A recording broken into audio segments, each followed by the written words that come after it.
I never thought my marriage would end over a dog, but there we were. Me standing in the kitchen, still in my pajamas, trying to hold back tears, while Bryce, my husband of 10 years, zipped up a suitcase like he was heading out for a business trip. Only this time, he wasn't coming back. He looked at me, cold, flat eyes, and said, "I'm taking Zeus. You get the kid." No goodbye, no discussion. Just that. Zeus is our golden retriever. We got him before our son Eli was born. He's practically part of the family, slept at the foot of our bed, chased Eli around the yard, even rescued socks from the laundry basket like it was his job, and Bryce just claimed him, like a piece of luggage. I remember standing there frozen. I opened my mouth to say something, anything, but then she chimed in. Joan, his mother, always lurking just close enough to comment, but never far enough to be helpful. She was standing by the door, fake pearls around her neck and an actual smirk on her face. "Well," she chuckled, "at least the dog's trained." They laughed. Like my son was some broken toy I now had to keep while they got to walk off with the prize. Like being a mother, full-time in the middle of a divorce, was the losing hand. I felt like the oxygen had been pulled out of the room, but I didn't say anything then. I didn't scream. I didn't cry in front of them. I just turned and picked up Eli's drawing off the counter, one he made of the three of us holding hands under a giant sun, and walked straight past them. Because he was in the next room. Eli, 9 years old, sitting cross-legged on the carpet, headphones in, coloring. He didn't see the storm breaking apart around him, not yet. And in that moment, I made a promise to myself. He will never think he was the problem. Let Bryce take the dog. Let Joan think she won. I'd take the kid. I wanted the kid. And I was going to protect him from everything, especially from the people who laughed at his pain. But that's not the part I came here to tell you. The part you need to hear is what happened a few weeks later, on court day. That's when my son, my sweet, quiet, observant Eli, walked up to the judge, cleared his throat, and asked, "Mom, can I read what Dad texted me last night?" The whole courtroom went dead silent. The judge raised his eyebrow. Bryce's lawyer's face went completely pale. Joan, sitting behind us in a navy blue blazer and smug expression, looked like she'd swallowed her own tongue. And in that moment, right there in front of everyone, Eli held something more powerful than any lawyer ever could. The truth. He was just 9, but he knew. And for the first time, the adults in that room had no choice but to listen. But let me take you back to the beginning, so you understand why that moment changed everything. Because it wasn't just one bad fight. It wasn't one toxic comment. It was years of quiet erasure, gaslighting, Bryce making me feel like I was always overreacting, always too emotional, always the one ruining everything. It was subtle, but constant. When Eli cried after Bryce yelled, it was my fault for not teaching him to toughen up. When I asked for help, I was nagging. When I finally said I wanted out, he told people I was unstable, that he was just trying to hold the family together. And people believed him. They always did. Because he's charming, good with words, great smile. The kind of guy who calls waitresses sweetheart and gets away with it. But Eli saw things no one else did. He saw how his dad's face changed the second we were behind closed doors. He saw how I'd stop mid-sentence when Bryce walked into the room. He noticed that I never laughed anymore, not really. And when Bryce took the dog and walked out of our lives like we were leftovers, Eli didn't cry. He just sat next to me that night holding Zeus's old collar and said, "I don't think Dad likes us very much." That was the beginning of the end, and, unknowingly, the start of the truth finally coming to light. When people picture a single mom going through a custody battle, they often imagine chaos, screaming, slamming doors, cops being called. But that's not how mine started. Mine began in silence. It was the silence after my husband, Bryce, left with our dog and a smirk. The kind of silence that follows a tornado, not noisy, just empty.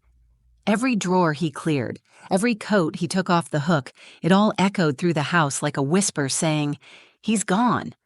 At first, Eli didn't ask many questions. He just kept drawing, sketching superheroes, sunsets, and sometimes pictures of our dog Zeus with a cape. I pretended everything was fine. I overcompensated. Homemade lunches with handwritten notes, extra bedtime stories. I let him fall asleep in my bed most nights because he was afraid of the dark again. He hadn't been since kindergarten. Our little two-bedroom apartment wasn't fancy, but it was ours. I had painted Eli's room light blue and strung little star-shaped lights around the ceiling. He liked it when the stars watched over him. I worked from home as a freelance designer, taking on odd jobs while Eli was at school. It paid the bills, barely. But it gave me time with him, and I wasn't about to give that up for anything. The mornings were the hardest. That's when I noticed how much things had changed. I'd wake up and find Eli already dressed, sitting quietly at the table, staring at the cereal box but not eating. He used to bounce around in the morning, asking 100 questions about dinosaurs and space and how many teeth sharks really have. Now, he was just still. I knew he was hurting, and I didn't know how to fix it. When Bryce and I first met, he was magnetic, confident, charming, ambitious. He made me feel seen in a way I hadn't felt in years. I was 23, working at a print shop. He came in to get business cards and left with my number. Within a year, we were married. By the time Eli was born, I had already started making excuses for him. At first, it was little things. He'd forget to pick me up after work, or he'd joke about me letting myself go right after I gave birth. He called it banter. I called it a bad day. But those bad days turned into a pattern. He controlled the money, the thermostat, the way I parented. When Eli got a cold, Bryce accused me of letting him get soft by letting him rest. When Eli got scared after a nightmare, Bryce told him, "Boys don't cry." That's when I started sleeping with the baby monitor on, even when Eli was 6. Not to hear Eli, he didn't cry out anymore, but to hear Bryce. People didn't see that side of him. They saw the Bryce who hosted backyard barbecues and gave funny toasts. Joan, his mother especially, she thought Bryce walked on water. She once told me, "You're lucky he puts up with your moods." And I remember staring at her, wondering how many other women had been silenced with that same sentence.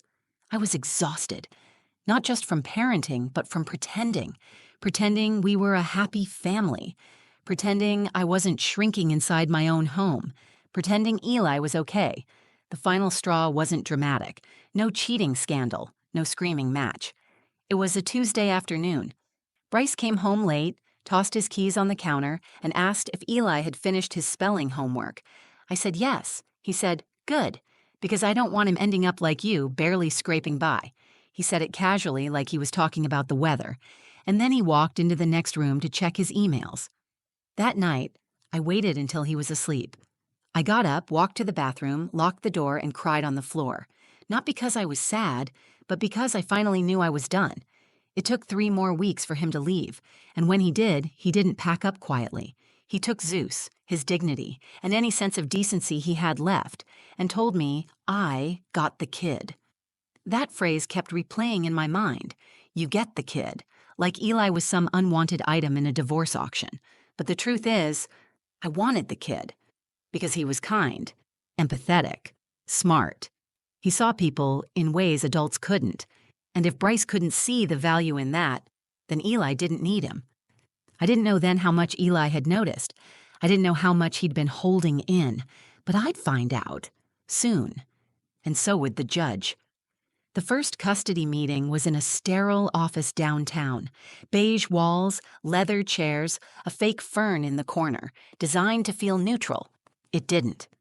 Bryce walked in 10 minutes late, wearing a blazer and smiling like he was the one getting interviewed.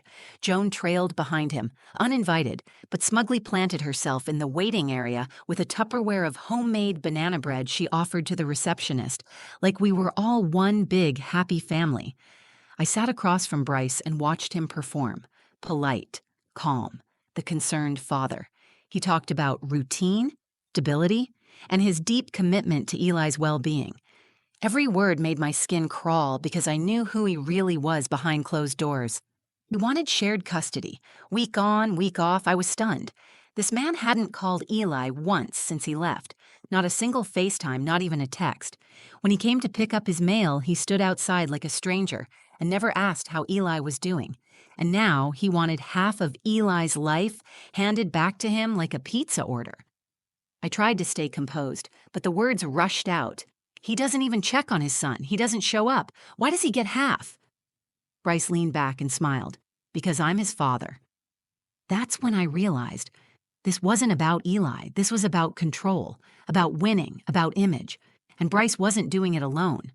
Joan started inserting herself into everything. She'd email me passive-aggressively, just checking in to make sure Eli's eating enough greens.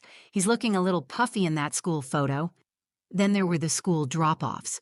Bryce would suddenly appear unannounced, wearing his #1 dad hoodie, waving to the other parents, handing Eli granola bars like he was the provider of the year. And Eli? He looked confused, uncomfortable.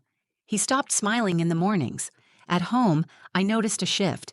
Eli had more questions now, harder ones. Why does Dad say you don't want me to see him?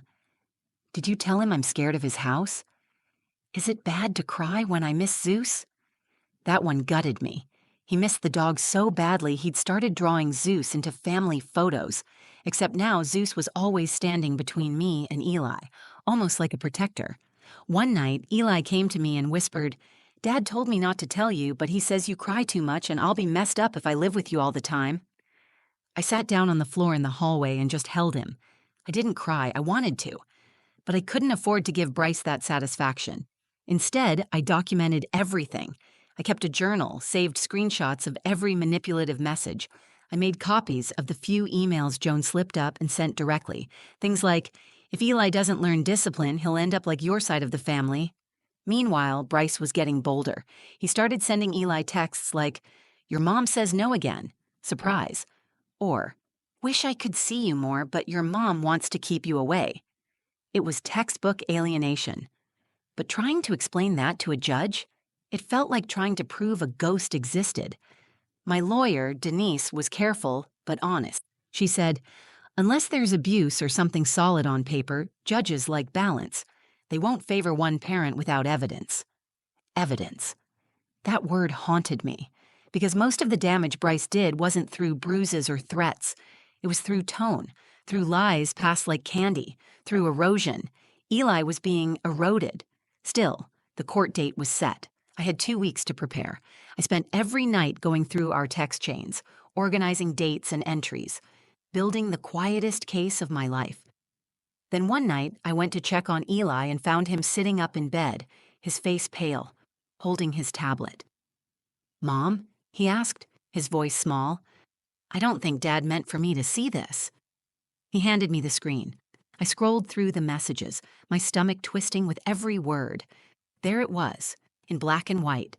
Bryce texting someone, his new girlfriend maybe, ranting about how Eli was soft, how he'd get him fixed once I get more custody. And the worst one, "Can't wait to be done with that brat so I can get my real life back." Eli looked at me, eyes glassy, and asked, "Is it my fault he doesn't want me?" I felt my entire body go cold. "No," I said. "No, baby, you didn't do anything wrong. You're perfect. Your dad is the one who's broken." That night, I knew we had our evidence, not just for the judge, but for Eli. He deserved to be heard, and soon he would be. The night Eli showed me those texts from Bryce, something inside me shifted. Up until that moment, I'd been fighting to survive the storm, but now I wasn't just reacting. I was ready to fight back. I sat on Eli's bed, holding the tablet, reading the words over and over. "Can't wait to be done with that brat so I can get my real life back." He cries like a baby, just like his mom. Useless. He had sent them to Eli by mistake, meant for someone else. Maybe the woman he'd been seeing, or one of his buddies he shared his poor single dad sob stories with. But now it was too late. Eli saw it, and so did I. I took a breath and looked at my son. His face was pale and still, like he was trying to disappear into his blanket. He didn't want comfort. He wanted truth. "Did you read all of it?" I asked. He nodded. "I didn't want to, but I couldn't stop. I thought maybe I was bad." "No," I said immediately. "You are not bad, Eli. He's wrong. He's so wrong." And I meant it. Every word. This wasn't just about getting custody anymore. This was about breaking a cycle, making sure Eli didn't grow up thinking love was something you had to earn by being quiet, by pleasing people who didn't deserve you.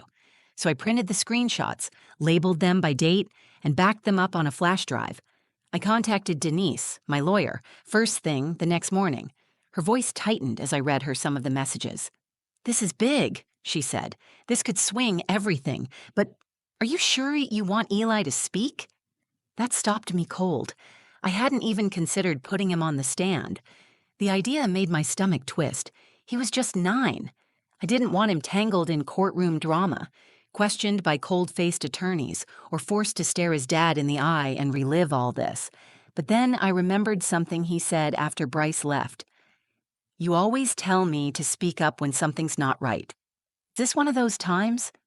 He wanted to speak. That was the difference. So I sat him down at the kitchen table with some juice and graham crackers and asked gently, "Eli, you don't have to. But if you want to talk to the judge, if you want to tell him how you feel, I'll be right there." The whole time. He looked at me, serious beyond his years, and said, "Can I show him what Dad wrote?" "The judge needs to know the truth, right?" I blinked back tears. "Yes, baby, he does." The next few days were a blur of preparation. Denise arranged for the evidence to be officially submitted. We created a timeline of events, built a narrative, filed for a formal statement from Eli to be reviewed by the court beforehand. Meanwhile, Joan started showing up at Eli's school again. Once she tried to hand him a gift during dismissal, some action figure and a little card that read, "Daddy's just fighting for you." Eli gave it to me and asked, "Why does it feel like a trap?" Because it was. I reported it. Denise filed a complaint. Bryce, as usual, texted me that I was using Eli against him, that I was weaponizing a child. Classic projection. But I didn't take the bait. Instead, I kept Eli close. We talked every night, not about the court, but about how he felt, what scared him, what made him strong. He asked questions, and I answered with honesty. No sugarcoating, no false promises. The night before the hearing, Eli couldn't sleep. He lay beside me, quiet in the dark, and whispered, "What if the judge doesn't believe me?" I turned to him, brushed his hair back, and said, "The truth doesn't need to be loud to be real. Just speak from your heart. That's all you need to do." He didn't say anything after that, but he reached for my hand and held it tightly. The next morning, we got dressed in quiet. I put on a navy dress and simple earrings. Eli wore his school uniform, freshly ironed, with his favorite red sneakers. He said they made him brave. Outside the courthouse, Denise met us with her briefcase and a solemn nod. Bryce was already there, pacing in a charcoal suit, flanked by Joan and a man I assumed was his lawyer. He looked at me once. I didn't look back. We walked in, signed our names, and took our seats. I looked down at Eli and whispered, "You still want to do this?" He nodded. "I'm ready." And for the first time in a long time, I believed we were going to be okay. Because this time, the truth wasn't just on paper. It had a voice, and it was about to be heard. The courtroom was colder than I expected. The walls were beige, the chairs stiff, and everything smelled faintly like paper and old coffee. Still, it was the quiet that I remember most. That thick, waiting silence before a judge enters, the kind where you can hear the rustle of every paper and the beat of your own heart. Eli sat next to me at the petitioner's table, swinging his feet just above the floor, trying to look brave. He held his small notebook in his lap, the one where we had practiced his statement just in case. His red sneakers peeked out from under his pressed pants, and I could see how tightly he was clenching his fingers. Across the room, Bryce sat upright, perfectly rehearsed in his tailored suit. He glanced at Eli once, but quickly looked away. Joan sat behind him, lips tight, eyes scanning the room like she was the one being judged. When the judge finally walked in, everyone rose. He looked down at the file before him, our case number, names, and the stack of documents we'd submitted over the last few months. He didn't smile. He didn't need to. After the formalities, Bryce's lawyer stood to speak first. She was polished and confident, laying out a narrative I had heard 100 times. Mr. Carter seeks equal parenting time, emphasizing routine and emotional balance for the child. He has demonstrated consistent interest in Eli's well-being. Consistent interest? He hadn't called Eli on his birthday, hadn't asked about his allergies, didn't even know Eli still slept with his nightlight. Clenched my jaw and stayed silent. Then it was our turn. Denise stood with measured calm. Your Honor, we are requesting primary physical and legal custody. We have submitted documented evidence showing concerning communication and behavior on Mr. Carter's part, including messages sent to the minor. The judge raised an eyebrow. To the child? Denise nodded. Yes, Your Honor, and with the court's permission, Eli would like to speak. There was a pause. A real pause. The judge leaned slightly forward. Are you sure, son? Eli glanced up at me. I gave the smallest nod, and he slowly stood. I want to say something, he said, his voice soft but clear. The judge gestured him forward. Come on up, Eli, take your time. He walked slowly to the front of the courtroom, notebook in hand. His hands trembled, but he stood tall, taller than I'd ever seen him stand. He opened the notebook and took a breath. My dad sent me some messages. I wasn't supposed to see them, but I did, and I think the judge should know. The room went still. Denise handed the bailiff the printed screenshots. The judge flipped through the pages as Eli read the words aloud from his copy. Can't wait to be done with that brat so I can get my real life back, Eli read, his voice catching. He looked at the judge. He was talking about me. A gasp came from somewhere in the gallery. Joan shifted in her seat, suddenly pale. Bryce's lawyer turned to him, her mouth slightly open. And Bryce, he just sat there staring at the table, jaw clenched like it might break. Eli kept going. He cries like a baby, just like his mom. Useless. He looked up again. My mom doesn't cry all the time. She's strong. She helps me when I'm scared, and I'm not useless. Silence. The judge folded his hands. Thank you, Eli. That was very brave. Is there anything else you want to tell me? Eli hesitated, then said, I don't want to live in a place where I feel like I'm a problem. I just want to feel safe. And that was it. He walked back to me, and I pulled him close, whispering, You did perfect. He nodded into my shoulder, holding on a little tighter than usual. The judge cleared his throat and looked directly at Bryce. Mr. Carter, he said, his tone sharpened, do you have any explanation for these messages? Bryce started to speak, but his lawyer quickly interrupted, requesting a brief recess. The judge denied it. I've seen enough, he said firmly. The court's responsibility is to act in the child's best interest, and based on the documentation, testimony, and this child's incredible honesty today, I'm awarding full physical and legal custody to Ms. Carter. I didn't cry. Not there. I just closed my eyes and breathed. Bryce didn't argue. He just stared at the floor, cornered by his own words. Joan stood to leave before the hearing was even adjourned, her banana bread optimism gone. And Eli? He reached for my hand and smiled. Can we get pancakes now? He whispered. I laughed, finally. Absolutely. We didn't talk about the courtroom on the drive home. Eli rolled the window down and let the wind rush through his hair like nothing had just happened, like he hadn't just exposed the darkest side of his father in front of a judge and a courtroom full of strangers, like he hadn't just changed the course of both our lives. But that's how kids are. They're built to bounce back even when they shouldn't have to. We stopped at a small diner on the way home. Pancakes, like I promised. He ordered his with whipped cream and chocolate chips. I got coffee and didn't touch it. Just watched him. Every little detail. His tired eyes, the way he used his fork like a spoon, how he laughed when the syrup bottle squeaked. For the first time in months, maybe longer, he looked peaceful. I did okay? He asked mid-bite. You did better than okay, I said. You told the truth. That's the bravest thing anyone can do. He smiled wide, mouth full of pancake, and went back to eating like he'd just won a trophy. And in a way, he had. The final court documents came 2 weeks later, full custody granted to me.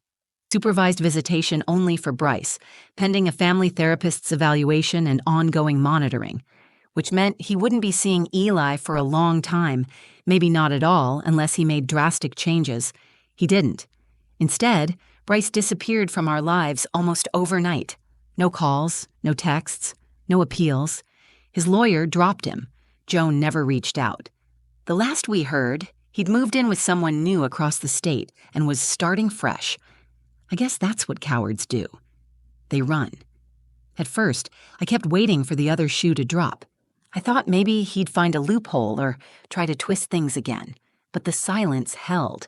And in that silence, something incredible started happening. Eli came back to life. He started drawing again, not just little sketches, but full comic strips with bold colors and wild characters. He made me the hero in one, a cape-wearing mom who saved the day with waffles and truth. I hung it on the fridge like it belonged in a gallery. He began sleeping through the night.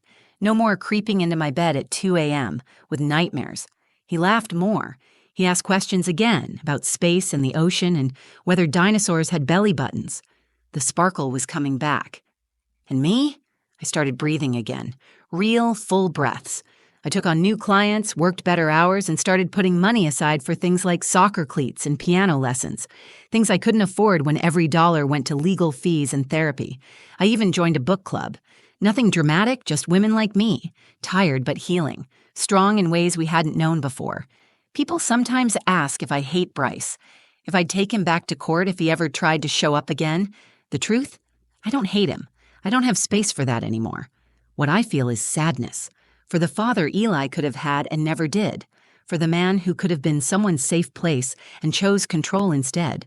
For the boy inside him who probably never learned how to love without using it as leverage. But I don't carry his weight anymore. I stopped the day Eli stood up for himself and told the truth. I do still talk about that day in court, though. Not because it was dramatic or victorious, but because of what it meant. It meant Eli's voice mattered. It meant a child could be heard and believed, not just dismissed because he was young or small or told what to think. It meant the cycle stopped with us. And if there's one thing I'd tell anyone watching this, any mother who feels erased, any child who feels unseen, it's this. You are not powerless. Not when you have the truth, not when you have love, and definitely not when you have courage. Bryce took the dog. He thought he was walking away with something valuable, something clean and obedient and easy. He left me the kid. And let me be clear, I got the better deal. Because my son is brave. He's honest. He's growing up knowing that love doesn't come with conditions and that being kind is never a weakness. That courtroom didn't just change a custody agreement. It gave my son back his voice. And it gave me back my life. If this story moved you, even just a little, please give this video a like. It helps more people find it, especially those who might be going through something similar and need to know they're not alone.